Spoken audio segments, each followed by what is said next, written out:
네, 주안의 만나 2월 19일 목요일 묵상을 함께 나누도록 하겠습니다. 오늘 말씀은 요한복음 6장 41절에서 59절까지의 말씀으로요.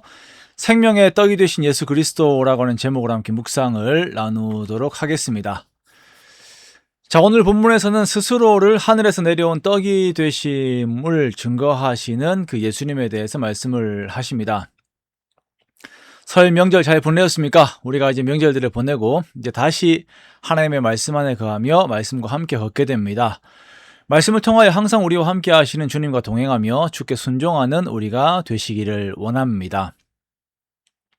자, 이 설 명절 기간 동안에 말씀을 계속 보신 분도 계실 것이고 또 일상과는 다른 일정들로 인하여서 말씀을 못 본 분들도 계실 것입니다. 그런데 명절 기간 동안 요한복음에서 아주 중요한 사건들이 지나갔습니다.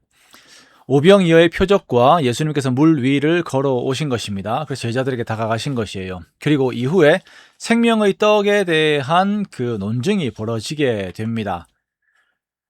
베세다 들판에서 예수님께서는 물고기 2마리와 보리떡 5개로 남자만 5,000명 되는, 여자와 어린아이까지 포함을 하면 2만 명 정도 되는 인원들을 먹이신 일이 일어나게 됩니다.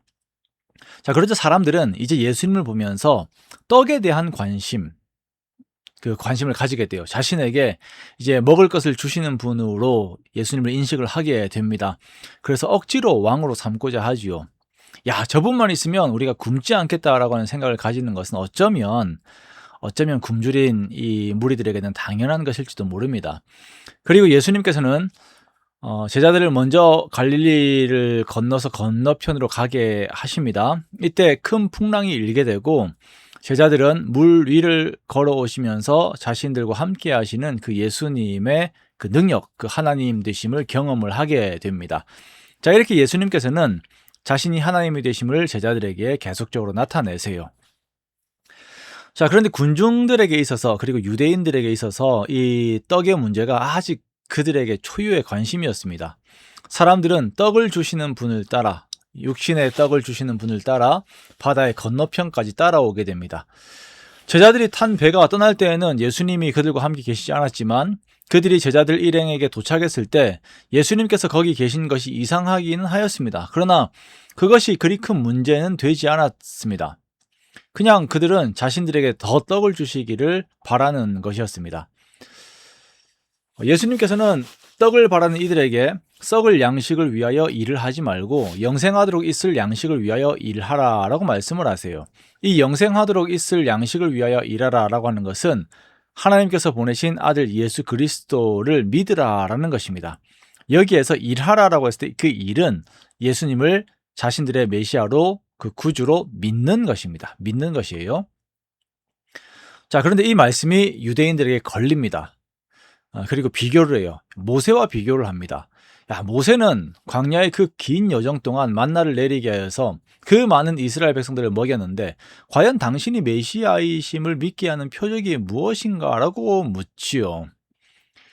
자, 이에 예수님께서는 참떡을 주시는 분은 하나님이시며 세상에 생명을 주는 하나님의 떡을 하나님께서 주신다라고 말씀을 하십니다. 자, 이 말씀을 들은 유대인들의 반응은 사마리아의 우물가에 있던 여인과 동일합니다. 그 떡을 항상 우리에게 주소서.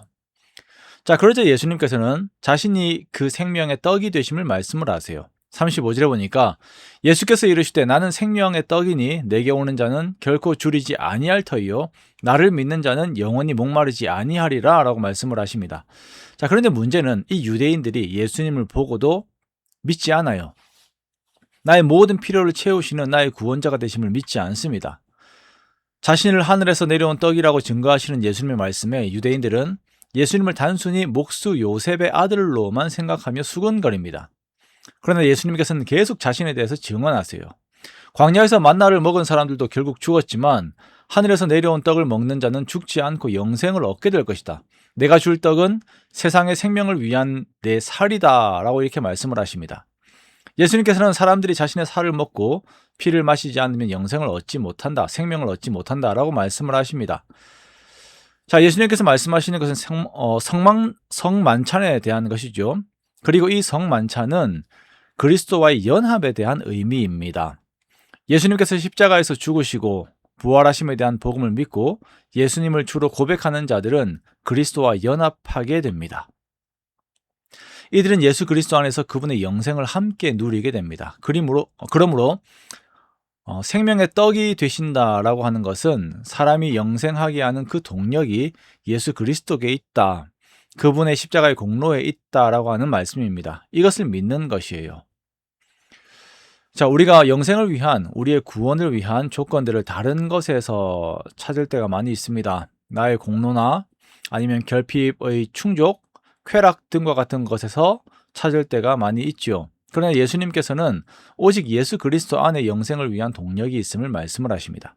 그러므로 우리는 오늘도 예수님을 나의 영생을 위한, 구원을 위한 유일한 조건으로 봅니다.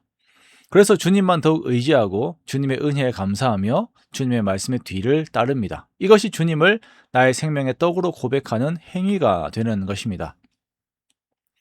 우리가 예수님을 믿는 일로 영생을 얻기 원합니다. 그리고 이미 영생에 속한 자로서 예수님을 믿는 믿음 안에서 그분의 말씀인 성경 말씀을 따르고 그 안에서 행하는 우리가 되기를 원합니다.